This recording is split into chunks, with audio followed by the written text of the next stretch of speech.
Hello friends, welcome to Super Coaching Regulatory Bodies by Textbook. My name is Prakash and today we are going to discuss about the RBI Grade B 2024 examination.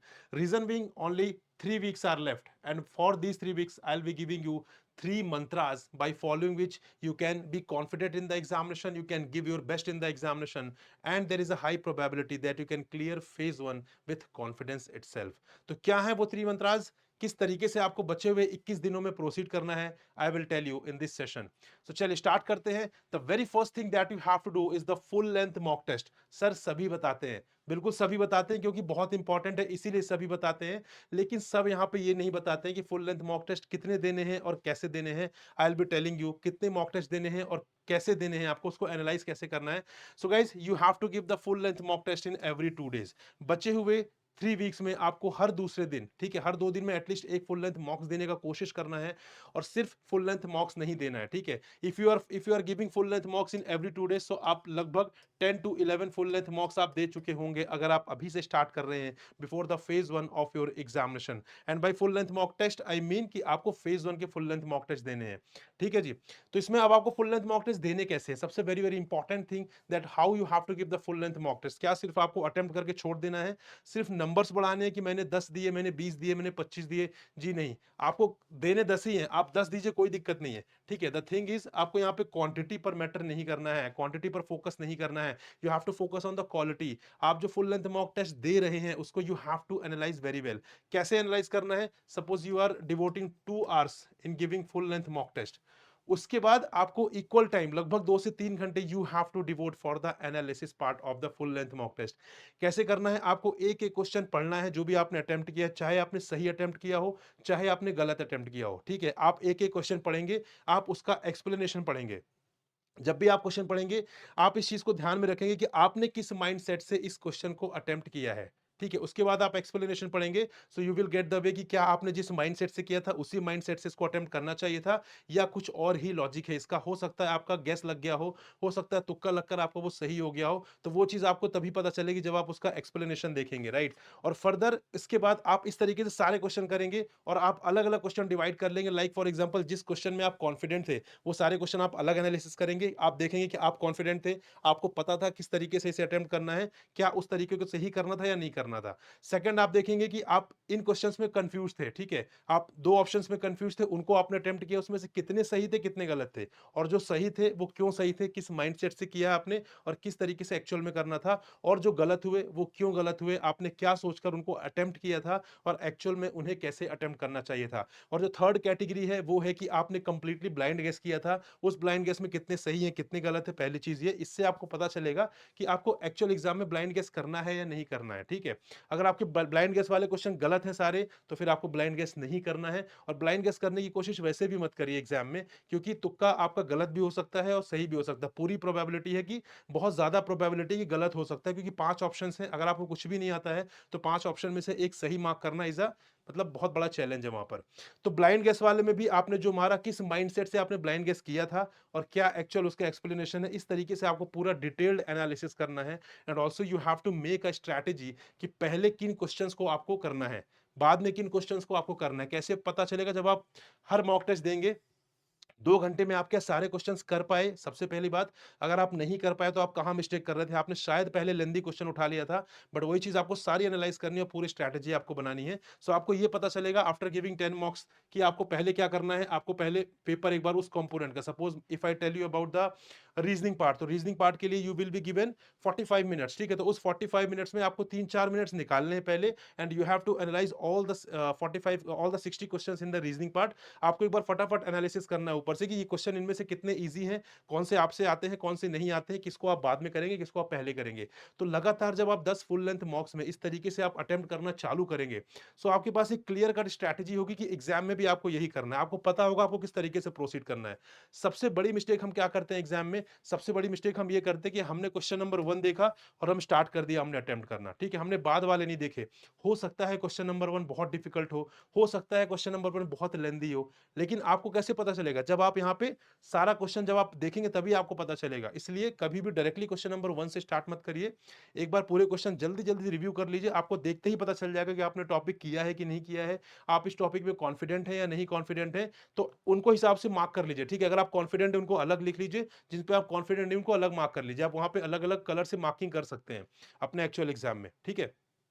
उनको अलग mark कर लीजिए, जिसमें आप confident हैं उनको पहले attempt कर लीजिए, क्योंकि उसमें टाइम भी कम लगेगा और उनके सही होने की प्रोबेबिलिटी भी बहुत ज़्यादा है। जिसमें आप कंपैरेटिवली कम कॉन्फिडेंट है उसको बाद में करिए, और जिसमें आप बिल्कुल भी कॉन्फिडेंट नहीं है उसको अवॉइड करने की ही कोशिश करिए। अगर आपके क्वेश्चन क्वेश्चन अगर आपने अच्छी क्वांटिटी में अटेम्प्ट कर दिए एग्जाम में, तो फिर उन क्वेश्चन को आपको छोड़ देना है। तो ये सारी स्ट्रैटेजी जो है किस तरीके से काम करेगी वो कब पता चलेगा? जब आप फुल लेंथ मॉक टेस्ट देंगे और बाद में उसको एनालाइज करेंगे फ्रेंड्स, बहुत इंपॉर्टेंट है। हम गलतियाँ कहाँ करते हैं? हम पूरे हम नंबर्स पे ध्यान देते हैं कि मैंने 20 मॉक टेस्ट दिए, मैंने 25 मॉक टेस्ट दिए, but believe me number does not matter at all. आपको एनालिसिस करना है, भले आप 5 दीजिए, 8 मॉक्स दीजिए, कोई दिक्कत नहीं है, बस उसको एनालिसिस तरीके से करिए। तो वहां से प्रैक्टिस भी हो रही है आपकी, आपका रिवीजन भी हो रहा है, और आपको एक स्ट्रैटेजी भी मिल रही है कि आपको एक्चुअल एग्जाम में किस तरीके से अटेम्प्ट करना है। Right, so this is the most important thing that you have to focus, that from now onwards you have to give at least 1 mock in every 2 days. तो इस तरीके से आप 10 से 11 मॉक्स कर लेंगे, which I think is good number. लेकिन analysis करेंगे तब, नहीं करेंगे तो फिर कोई मतलब नहीं, ठीक है? सो एनालिसिस करना है और स्ट्रैटेजी बनाना है। This is the first mantra that you have to follow in the remaining 3 weeks. Second mantra is the current affairs. So revise the current affairs of June, July and August month. बहुत अच्छे तरीके से आपको June, July and August month के current affairs पढ़ने ही पढ़ने हैं फ्रेंड्स। वैसे तो आपको करंट अफेयर्स जो है फेज 1 के लिए आपको 5 मंथ से करंट अफेयर्स पढ़ने चाहिए, ठीक है? बट सिंस अब यहाँ पे टाइम कम है, हो सकता है आपने पहले करंट अफेयर्स प्रिपेयर ना किया हो सकता है आपने लेट प्रिपरेशन स्टार्ट की हो, और हो सकता है कि आपने काफी करंट अफेयर्स पढ़ भी लिया हो। There is no issue in that, but the thing is कि इन द लास्ट 3 वीक्स, ठीक है, in the last 21 days, what you have to do, you have to majorly focus on the June, July and August current affairs. बहुत ही thorough manner में करना है, because these are the most important current affair जो आपके examination में सबसे ज्यादा आने की प्रोबेबिलिटी होती है। जो लास्ट के 3 मंथ होते हैं वहां से सबसे ज्यादा क्वेश्चन आपके करंट अफेयर्स में आते हैं। तो अगर आपने पहले पढ़ भी लिया है, ये पहले नहीं भी पढ़ा है, दोनों ही केसेस में आपको पहले प्रायोरिटी देना है current affairs June, July and August में। कोशिश करिए इन 3 वीक्स में एटलीस्ट इन 3 मंथ्स के आप लगभग 3-3 रिवीजन कर लीजिए, क्योंकि आपने पहले पढ़ा हुआ है तो आपको आइडिया है, ठीक है? बहुत टाइम नहीं लगेगा, बट द थिंग इज कि उन चीज को इस तरीके से रिटेन कर लीजिए, उन सारे फैक्ट्स को जो भी आपने करंट अफेयर्स में पढ़े हैं उसको इस तरीके से रिटेन कर लीजिए कि एग्जाम में अगर कोई भी क्वेश्चन आ गया तो वो आपसे गलत नहीं होना चाहिए, ठीक है? तो करंट अफेयर्स क्योंकि सबसे बड़ा कंपोनेंट है 80 मार्क्स का फेज 1 में, and also it will help to clear overall cut off, ठीक है? क्योंकि आप क्वांट और रीजनिंग से बहुत ज्यादा एक्सपेक्टेशंस नहीं रख सकते हैं, बीइंग रीजन बीइंग कि पेपर वहां थोड़ा सा डिफिकल्ट होता है, बट करंट अफेयर्स इंग्लिश से आपकी एक्सपेक्टेशंस रहती हैं, और उन्हीं एक्सपेक्टेशंस को पूरा करने के लिए फ्रेंड्स आपको स्ट्रैटेजी बनानी पड़ेगी, and the smart strategy says that at this point of time you have to focus on the recent 3 months current affairs. They are the most important, from where even more than 50% question can be asked in the examination in the current affairs part, ठीक है? तो ये सबसे ज्यादा high probability है, तो जून, July and August current affairs को बहुत अच्छे तरीके से कर लें। इसका क्या मतलब है कि आप बाकी मंथ छोड़ देंगे? बाकी मंथ छोड़ने नहीं है, लेकिन इनको बहुत ज्यादा फोकस करना है। Try to revise them at least 3 thrice, ठीक है? अगर आपने 3 टाइम्स रिवाइज कर लिए तो वो एकदम से फैक्ट्स आपको याद हो जाएंगे, फिर एग्जाम में मिस्टेक्स के चांसेस काफी कम रहने वाले हैं। So this is the second mantra which is related to the current affairs, and the third mantra is very important, that is revision of most important topics of quant, reasoning and English plus previous year questions. Friends बहुत important है, quant, reasoning और English में सारे topics revise करने के लिए मत जाइए। टाइम इतना नहीं है, क्योंकि आपको करंट अफेयर्स भी पढ़ना है, you have to give full length mocks also, and you have very less time to prepare all the topics, to cover all the topics of quant, reasoning and English. वो possible नहीं है। सो smartly खेलिए, जो important topics हैं, ठीक है, जो important topics है तीनों ही कंपोनेंट में, क्वांट, रीजनिंग और इंग्लिश में, उनको बहुत अच्छे तरीके से कर लीजिए। और ये लगभग आपके ज्यादा टॉपिक नहीं है, 20 टॉपिक के आसपास तीनों ही कंपोनेंट में मिलाकर होंगे, ठीक है? लगभग 6-7 टॉपिक्स आपके क्वांट में हैं, 6-7 टॉपिक्स आपके रीजनिंग में हैं, और सेम 5-6 टॉपिक्स आपके लगभग इंग्लिश वाले पार्ट में हैं। इन तीनों टॉपिक्स, इन तीनों ही कंपोनेंट में, इन 20 टॉपिक्स के लगभग जो है आपके, उनको बहुत अच्छे तरीके से रिवाइज कर लीजिए फ्रेंड्स। यहाँ से प्रोबेबिलिटी होती है कि सबसे ज्यादा क्वेश्चन आएंगे, क्योंकि ये मोस्ट इंपॉर्टेंट टॉपिक्स है, और मोस्ट इंपॉर्टेंट वही टॉपिक्स होते हैं जो लगातार पिछले सालों में हर बार आरबीआई पूछता है, इसीलिए उसको हम मोस्ट इंपॉर्टेंट टॉपिक्स बोलते हैं। तो instead of covering all the topics, क्योंकि टाइम बहुत कम है, ठीक है, टाइम कम है और आपको यहाँ पे एफर्ट ज्यादा लगेगा, उतना एफर्ट लगाने की जरूरत नहीं है, आपने पहले पढ़ रखा है, कोई दिक्कत नहीं है। बाकी टॉपिक्स को एक एक बार वापस रिवाइज कर लीजिए, but the most important topics जो है यहाँ पे कॉन्ट, रीजनिंग और इंग्लिश के, उस पर आपको आपको फोकस रखना है कि आप एटलीस्ट 2 से 3 बार उनको अच्छे तरीके से रिवाइज कर ले, क्योंकि वहां से क्वेश्चन की प्रोबेबिलिटी सबसे ज्यादा होती है। And after that you have to give the previous year question. Previous year question को एक मॉक्स की तरह ही आप कंसिडर करिए। प्रीवियस ईयर क्वेश्चन वो चीज है, वो इंपॉर्टेंट वेपन है, जिसको अगर आपने कर लिया गाइस, आपका जो कॉन्फिडेंट है, वो कॉन्फिडेंस जो है वो पीक पर रहेगा। क्योंकि आप सोचिए, प्रीवियस ईयर क्वेश्चंस वो क्वेश्चंस है जो एक्चुअल में पूछे गए हैं पिछले सालों में। तो अगर आपने अपनी प्रिपरेशन की हेल्प से पीवाईक्यू में अच्छा मार्क्स कर लिया, अच्छा स्कोर आपने ले आए, तो फिर आप सोचिए आप कितने कॉन्फिडेंट हो जाएंगे यहाँ पर कि अब यहाँ पे आरबीआई पूछ लेगा, मैं इस साल के लिए भी रेडी हूँ। ठीक है, तो वो भी करिए। फुल लेंथ मॉक्स की तरह आपको प्रीवियस ईयर क्वेश्चंस भी करने हैं। करंट अफेयर्स के प्रीवियस ईयर क्वेश्चंस आप चाहे तो स्किप कर सकते हैं, क्योंकि करंट अफेयर्स तो रिपीट नहीं होगा, लास्ट ईयर का करंट अफेयर्स अलग था, इस साल का अलग है। लेकिन कॉन्ट, रीजनिंग और इंग्लिश के प्रीवियस ईयर क्वेश्चन जरूर देख लीजिए एक बार, वो बहुत इंपॉर्टेंट पार्ट है, उसको मत स्किप करिए गाइज। बिलीव मी, ऐसा आप लोग सुनते होंगे सिलेबस और पीवाईक्यूज हमें पता होना चाहिए, इसको हम बहुत ही कैजुअल वे में लेते हैं, लेकिन बिलीव मी, अगर आपको प्रीवियस ईयर क्वेश्चंस का आइडिया है, आपको सिलेबस पता है, तो फिर आधी जंग तो आप वैसे ही जीत गए। ठीक है, आधे रास्ते तो आप वैसे ही पहुंच गए। अगर आपने पीवाईक्यू नहीं देखे तो आपको पता ही नहीं कि आप प्रिपरेशन किस लेवल पे कर रहे हैं, एक्चुअल में एग्जाम की रिक्वायरमेंट से मीट हो रहा है कि नहीं हो रहा है, पता ही नहीं चलेगा। इसलिए फुल लेंथ मॉक्स के साथ साथ प्रीवियस ईयर क्वेश्चंस को भी एक प्रकार से फुल लेंथ मॉक ही समझिए, उसको दे दीजिए। भले ही आप फुल लेंथ मॉक्स कम दे दीजिए, पीवाईक्यूज कर लीजिए, लेकिन पीवाईक्यूज बहुत जरूरी है। ठीक है, पीवाईक्यूज फुल लेंथ की मॉक्स पे पीवाईक्यूज को मत छोड़िएगा, इस पीवाईक्यूज और फुल लेंथ मॉक्स को साथ में कॉम्प्लीमेंट्री बनाकर चलिए, बट पीवाईक्यूज आर मैंडेटरी, वो आपको करने ही करने हैं। और यहाँ पे क्वेश्चन एक ये भी आ सकता है कि सर मोस्ट इंपॉर्टेंट टॉपिक्स ऐसे कौन से जो आप बोल रहे हैं कि यहाँ से लगभग 18 से 20 टॉपिक हैं। सो गाइज ये वाला वीडियो जरूर देखिएगा, आप ये वाला वीडियो जरूर देखिएगा। यहाँ पे मैंने सारे मोस्ट इंपॉर्टेंट टॉपिक्स बताए हैं, इवन फेज 2 के भी बताए हैं, बट फेज 2 के अभी आपको नहीं करने हैं। You have to focus on the phase 1 important topics, वो भी क्वांट, रीजनिंग और इंग्लिश के। मैंने इस वीडियो में बहुत अच्छे तरीके से बताए हैं, आपको हमारे यूट्यूब चैनल में मिल जाएगा, ये वीडियोस वाले सेक्शन में जाइएगा, वहां पे you will get the detailed topics of quant, reasoning and English. वो मोस्ट इंपॉर्टेंट टॉपिक्स हैं, उनको प्रायोरिटी पर आप कर लीजिएगा। ठीक है, सो ये है वो 3 मंत्रास जो आपको फॉलो करने हैं friends in the remaining 3 weeks. 3 हफ्ते में ये 3 मंत्रास फॉलो करिए, बिलीव मी कॉन्फिडेंट तो हो ही जाएंगे। प्रोबेबिलिटी है कि आपका फेज 1 क्लियर हो जाएगा काफी अच्छे मार्जिन से, और उसके बाद आप फेज 2 लिख रहे होंगे। फेज 2 के रिगार्डिंग जो स्ट्रेटेजी वो मैं बाद में आपको बताऊंगा, but right now you have to focus on the phase 1 part, because सबसे ज्यादा एलिमिनेशन फेज 1 में ही होते हैं। और फेज 1 में अगर आपने अच्छा नहीं किया तो फिर कोई मतलब नहीं है, आप भले फेज 2 में कितने भी रेडी हैं, आप इंटरव्यू के लिए कितने भी प्रिपेयर्ड, अगर आप फेज 1 क्वालिफाई नहीं कर पाए तो पूरी मेहनत बर्बाद है, पूरा एक साल आपको वापस से रिपीट करना पड़ेगा।